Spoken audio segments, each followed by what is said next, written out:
ನಾವು 2ನೇ ಸ್ಥಾನದಲ್ಲಿದ್ದೀವಿ. Maharashtra number 1, Karnataka number 2. 2ನೇ ಸ್ಥಾನದಲ್ಲಿ ತೆರಿಗೆ ಕೊಡ್ತಾ ಇರ್ತಕ್ಕಂಥ ರಾಜ್ಯ.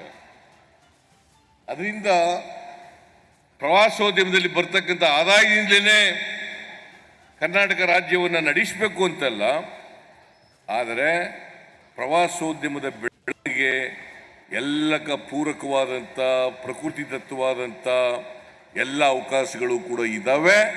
ಅದನ್ನು ಉಪಯೋಗಿಸ್ಕೊಳ್ತಕ್ಕಂಥ ಕೆಲಸವನ್ನು ಮಾಡಬೇಕು. ಈಗ ಕೇರಳದಲ್ಲಿ ಉಪಯೋಗಿಸ್ಕೊಳ್ತಕ್ಕಂಥ ಪ್ರಯತ್ನವನ್ನು ಮಾಡಿದ್ದಾರೆ. ಅವಕಾಶ ಇದೆ ಅಂತಕ್ಕಂಥ ಮಾತುಗಳನ್ನು ಈ ಸಂದರ್ಭದಲ್ಲಿ ಹೇಳಲಿಕ್ಕೆ ಬಯಸ್ತಾ ಇದ್ದೇನೆ. ಇವತ್ತು ನರೇಂದ್ರ ಸ್ವಾಮಿಯವರು ಅವರ ಕ್ಷೇತ್ರದಲ್ಲಿ ಈ ಗಗನಚುಕ್ಕಿ ಜಲಪಾತೋತ್ಸವ ಕಾರ್ಯಕ್ರಮವನ್ನು ಏರ್ಪಾಡು ಮಾಡಿ ನಮ್ಮ ಎಲ್ಲರನ್ನೂ ಕೂಡ ಇಲ್ಲಿ ಭಾಗಿಯಾಗಲಿಕ್ಕೆ ಅದಕ್ಕೋಸ್ಕರ ನರೇಂದ್ರ ಸ್ವಾಮಿ ಅವರಿಗೆ ಧನ್ಯವಾದಗಳನ್ನು ಹೇಳಲಿಕ್ಕೆ ಬಯಸ್ತಾ ಇದ್ದೇನೆ. ಚಲುವರಾಯ ಸ್ವಾಮಿಯವರು, ನರೇಂದ್ರ ಸ್ವಾಮಿಯವರು, ಗುಳಿಗೌಡ ಮತ್ತು ಇತರ ಎಲ್ಲ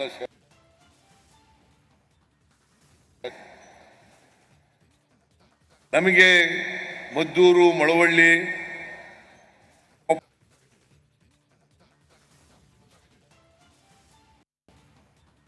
ಪಾಟೀಲರು ಬರಬೇಕಾಗಿತ್ತು.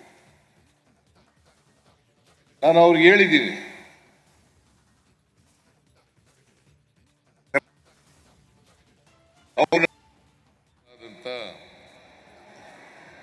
ಶ್ರೀ ಬಾಲಕೃಷ್ಣ ಬಿಸಿ ನಾಲೆಯ ಕೊನೆಯ ಬೈಲನ್ನ ಆಧುನೀಕರಣ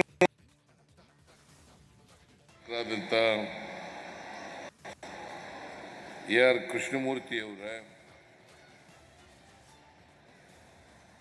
ಹೇಳಿದ್ದಾರೆ. ನಾನು ಕಾವೇರಿ ನೀರಾವರಿ ನಿಗಮದ ವ್ಯವಸ್ಥಾಪಕ ದಿನೇಶ್ ಗುಳಿಗೌಡ ಅವರನ್ನ ಕಾವೇರಿ ನೀರಾವರಿ ನಿಗಮದ ಮಂಡಳಿ ಮುಂದೆ ತರಬೇಕು ಅಂತಕ್ಕಂಥ ಮಾತುಗಳನ್ನು ಹೇಳಿದ್ದೇನೆ.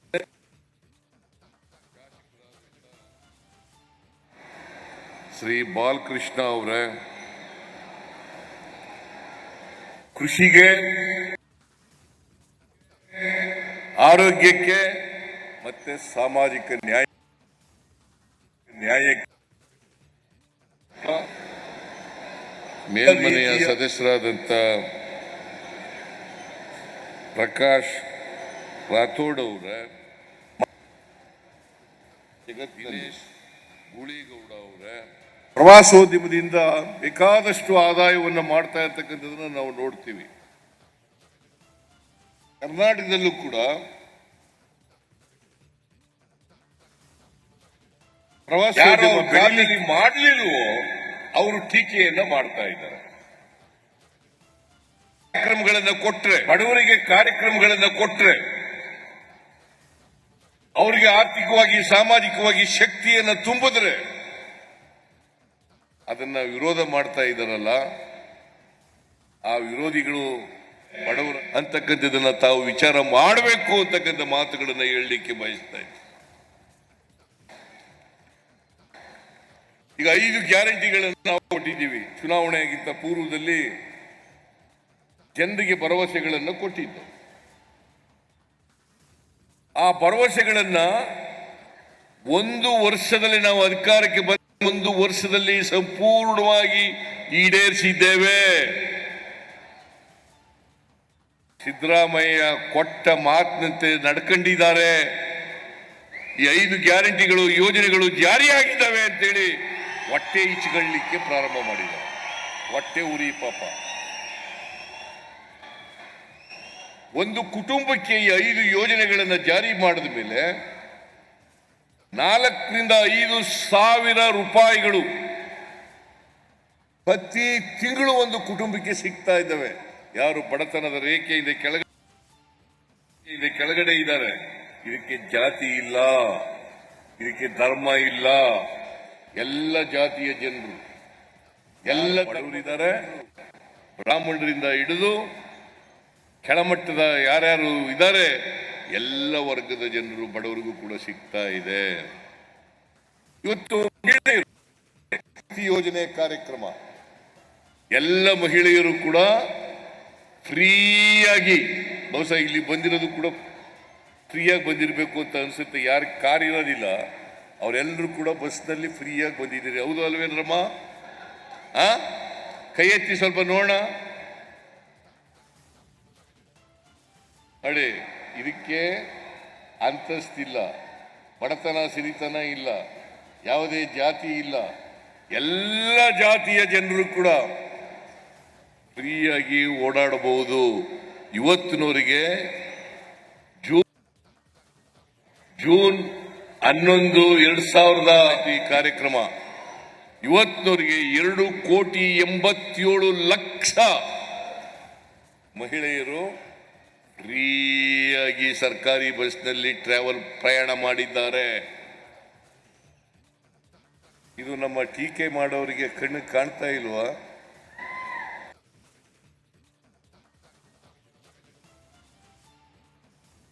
ಇವತ್ತು ಎಲ್ಲ ಕಡೆ ಹೋಗ್ಬೋದು, ಧಾರ್ಮಿಕ ಸ್ಥಳಗಳಿಗೆ ಹೋಗ್ಬೋದು, ಪ್ರವಾಸೋದ್ಯಮ ಸ್ಥಳಗಳಿಗೆ ಹೋಗ್ಬೋದು, ಸ್ಥಳಗಳಿಗೆ ಹೋಗ್ಬೋದು, ಫ್ರೀಯಾಗಿ ಹೋಗ್ಬೋದು. ಆಮೇಲೆ ಗೃಹಲಕ್ಷ್ಮಿ ಯೋಜನೆ 1,23,00,000 ಕುಟುಂಬಗಳಿಗೆ ಪ್ರತಿ ತಿಂಗಳು ಮನೆಯ ಯಜಮಾನಿಗೆ 2,000 ರೂಪಾಯಿ ಕೊಡ್ತಾ ಇದ್ದೀವಿ. ಆಮೇಲೆ ಗೃಹ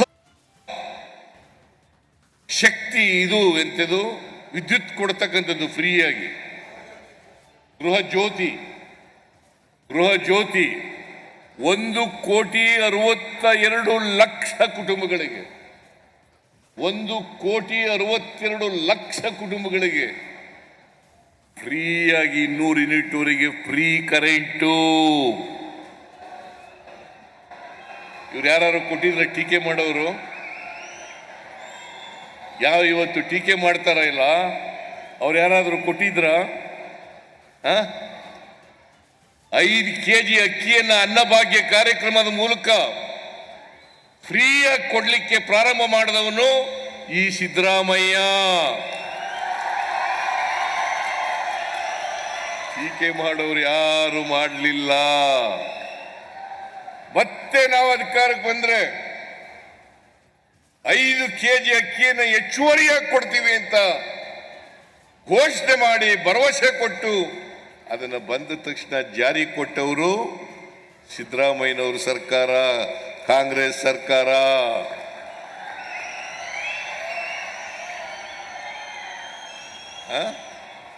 ಹೌದಾ?